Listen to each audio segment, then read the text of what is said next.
Joanna and I didn't just meet in Hawaii. We spent a good deal of time together. I fell in love with your daughter. She fell in love with me. A single dinner announcement turned into one of the most talked about films of the 1960s, and somehow it still walked away with 2 Academy Awards.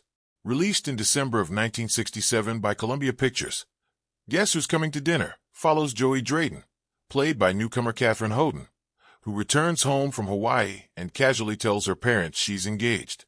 Her fiancé is Dr. John Prentice, a brilliant, accomplished physician played by Sidney Poitier. The catch, at least in the eyes of the era, is that Joey is white, John is black, and her supposedly progressive parents, played by Spencer Tracy and Katharine Hepburn, suddenly have to decide whether their politics hold up at their own dinner table. The film also features standout performances from Isabel Sanford, Cecil Kellaway, and Bea Richards. Today we're counting down 15 strange, sad, and surprising facts about this landmark film, and you'll want to stick around for number 1, because Katharine Hepburn's tears in the final scene were not acting, and the reason why changes how you'll watch that scene forever. This was a film that arrived at exactly the wrong moment and exactly the right one at the same time, made by people who had no idea how history would collide with their production before it even reached theaters. Before we dig in, hit that like button and subscribe so more classic film fans can find this video. Let's get into it. By the mid-1960s, director Stanley Kramer had built an entire career on subjects other filmmakers avoided. Films like Judgment at Nuremberg, centered on the prosecution of Nazi war criminals, and Inherit the Wind, built around a courtroom fight over teaching evolution, had already established him as a director willing to walk toward controversy instead of away from it. Columbia Pictures knew exactly what kind of filmmaker it was dealing with. Even so, Interracial Marriage proved to be a harder sell than anything Kramer had pitched before. According to accounts from the production, financing for a film centered on a black man and a white woman planning to marry was extremely difficult to secure, and there was real concern that theater chains in parts of the country simply wouldn't book it.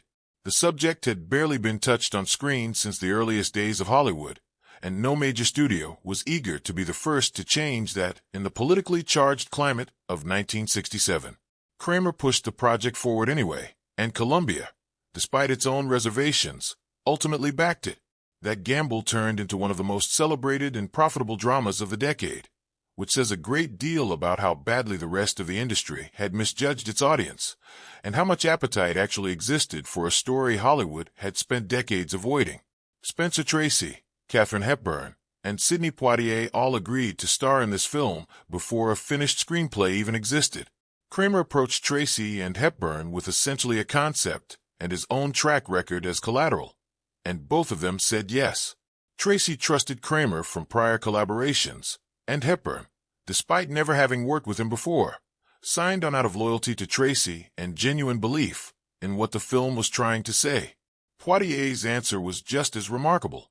He didn't know whether Kramer could actually get a studio to fund a project as controversial, but he committed anyway, reportedly saying he'd do the film if Kramer could make it happen at all. These were not desperate performers looking for a break. All 3 were among the most bankable and respected names in the business, with more than enough leverage to demand pages of dialogue before committing. Instead, they bet their reputations on a director they trusted and a premise they believed in, sight unseen. When audiences bought tickets in December of 1967, the relationship driving the entire plot, a marriage between a white woman and a black man, was still illegal in 17 American states. That is not a figure of speech. Couples in those states who did what Joey and John do in the film could have faced actual criminal prosecution for their marriage, under so-called anti-miscegenation laws that had been on the books in various forms since the colonial era.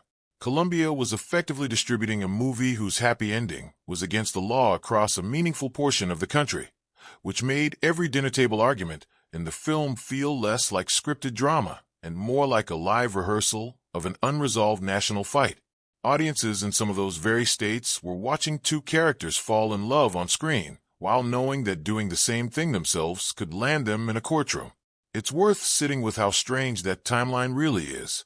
A mainstream studio comedy drama, playing in theaters nationwide, built entirely around a relationship that remained a punishable offense in more than a third of the country, while people were watching it unfold on screen. Kramer understood from the outset that this film would provoke fury in certain corners of the country, and he made it anyway.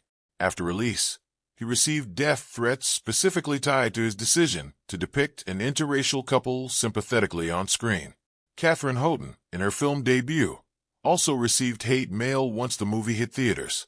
Much of the anger centered on a brief kiss between Joey and John, a moment that lasted only seconds on screen but generated an outsized and hostile reaction from part of the audience. Kramer had predicted this reaction before a single scene was shot, and he moved forward regardless, which suggests he cared more about making the film than about being spared the consequences of it. Screenwriter William Rose wrote the script with Kramer in a remarkably compressed 5-week window, a pace almost unheard of for a project this ambitious. The two men had already collaborated successfully on It's a Mad, Mad, Mad, Mad World, so Kramer had first-hand knowledge of what Rose could produce under pressure. That fast turnaround didn't stop the film from becoming a critical and commercial triumph. Made on a budget of roughly $4 million, it went on to gross nearly $57 million at the box office, an enormous return for the era.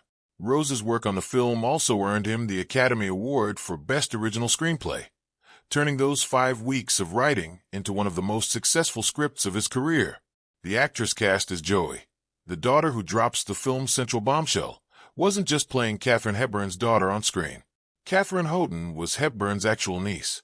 When Kramer needed someone who could believably look like she belonged to Tracy and Hepburn's on-screen family, Hepburn had a candidate ready. That family connection didn't guarantee Houghton the role automatically. She still had to audition, and Kramer said afterward that she simply seemed exactly like the daughter Hepburn's character would have.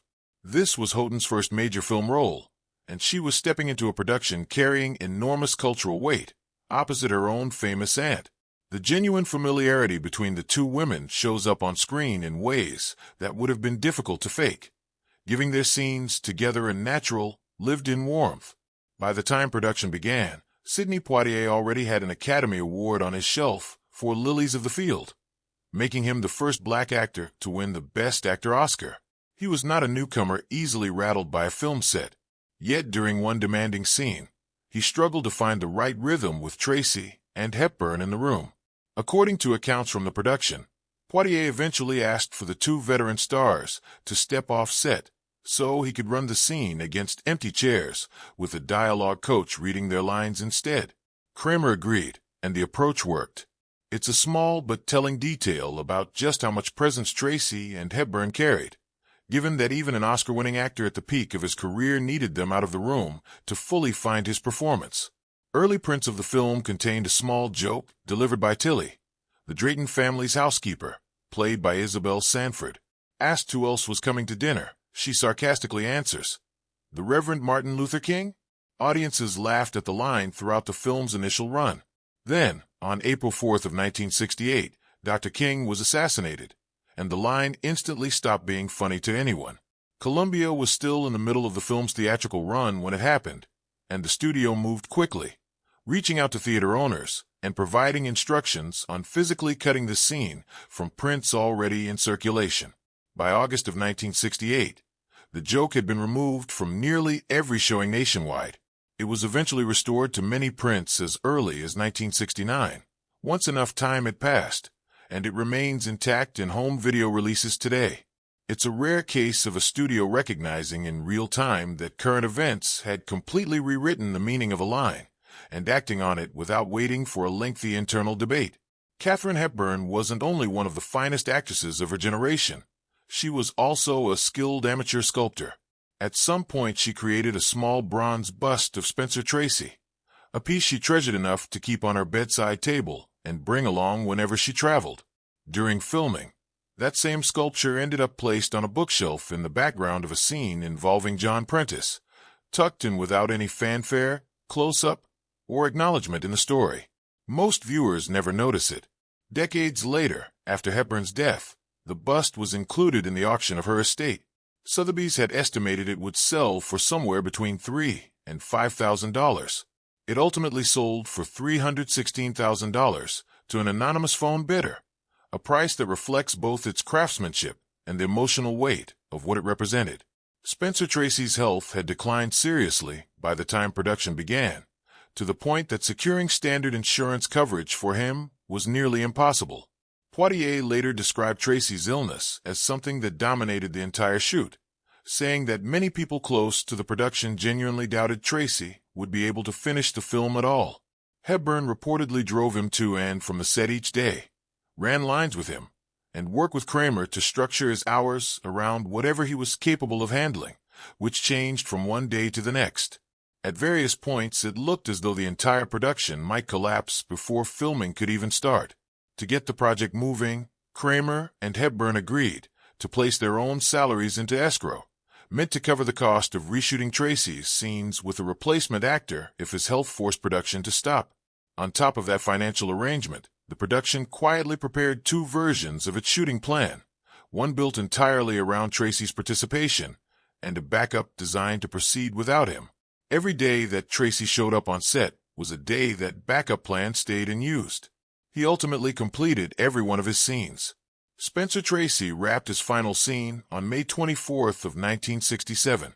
According to those close to the production, everyone involved understood just how much effort it had taken for him to get there, given how fragile his health had become. Just 17 days after finishing his last day of filming, Tracy died. Remarkably, only 2 days after that, the Supreme Court issued its ruling in Loving v. Virginia, striking down laws banning interracial marriage across the entire country. The relationship at the heart of this film, still a criminal offense in 17 states when cameras first rolled, was constitutionally protected law by the time the film reached theaters that December. Tracy never lived to see the ruling, the film's reception, or how thoroughly history would validate the risk Kramer had taken in making it at all. Nearly 4 decades later, Hollywood revisited the premise with a very different tone. The 2005 film Guess Who, starring Bernie Mac as the wary father and Ashton Kutcher as the boyfriend meeting the family, reversed the racial dynamic of the original. This time the disapproving parent is black, and the outsider showing up for dinner is white. The heavier social drama of the 1967 original was largely traded for broad comedy, and audiences responded well even as critics were less enthusiastic. The remake earned roughly $103 million worldwide against a $35 million budget. One small but memorable footnote from the production involves Kutcher, who wore a red Kabbalah bracelet throughout filming. Test audiences reportedly reacted negatively to it, and the studio ultimately spent around $100,000 to digitally erase it from nearly every scene. Nearly, but not quite. The bracelet is still visible on his wrist in the film's breakfast scene, a detail eagle-eyed viewers still point out today. Given how uncertain its funding had once been, Guess Who's Coming to Dinner performed extraordinarily well once award season arrived. The film earned 10 Academy Award nominations in total, including nods for Best Picture, Best Director, Best Supporting Actor for Cecil Kellaway, and Best Original Screenplay, which William Rose won. Spencer Tracy received a posthumous nomination for Best Actor, having passed away roughly 10 months before the ceremony took place, making it one of the more bittersweet nominations in Oscar history. Katharine Hepburn won Best Actress, her second Oscar overall out of what would eventually be 4 career wins, for a performance she later said she could never fully separate from the grief she was carrying while filming it. Bea Richards, who played Dr. Prentice's mother and delivers one of the film's most quietly powerful scenes, confronting Matt Drayton, earned a nomination for Best Supporting Actress. She didn't win, but the nomination alone confirmed just how memorable her brief screen time truly was, especially in a film stacked with far more famous names above her. While filming this movie, Sidney Poitier spent weeks portraying a black man defending his right to marry the white woman he loved to her skeptical family, a scenario that carried enormous weight, given the year was 1967. 2 years later, on the set of another film, Poitier met a white Canadian actress named Joanna Shimkus. The two began a relationship, had 2 daughters together, and eventually married in 1976. They remained married until Poitier's death in 2022, a marriage that lasted 45 years. The man who had spent an entire production making the on-screen case for interracial love went on, not long afterward, to quietly live out a real version of exactly what the film had asked its audience to accept. The film's closing monologue, delivered by Spencer Tracy while Katharine Hepburn stands across from him, is the scene most people remember best. Most assume they're simply watching two legendary performers hit their marks with practiced precision. That's only part of the truth. The scene took a full week to shoot, built entirely around whatever stamina Tracy had available on any given day, with constant adjustments to accommodate his failing health. When he finally delivered the speech start to finish in one complete take, the crew reportedly stood up on the spot, and Tracy was too exhausted to respond to the moment. As for Hepburn's tears during that scene, they weren't a performance choice. She wasn't just listening to a character deliver lines. She was listening to the man she had loved for more than 25 years, aware that she was running out of chances to hear him speak like that at all. That grief became part of the film without ever being asked for. Hepburn reportedly never watched the completed movie, not even once, because to her it wasn't simply an acclaimed piece of cinema. It was the last footage that existed of Spencer Tracy, and that made a single viewing more than enough. And that's 15 strange, sad, and surprising facts about Guess Who's Coming to Dinner. What's remarkable, looking back, is how much of what made this film matter had nothing to do with the camera at all. A dying actor pushing through one final performance. A niece stepping into her aunt's world for the first time. A joke pulled from theaters overnight because reality had suddenly made it unbearable. A country's laws catching up to a movie's ending within days of it wrapping. Very few films carry that much real life stitched into their runtime, which is probably why this one has stayed part of the conversation for close to 60 years. Which one of these facts caught you off guard? Let us know in the comments, and if you know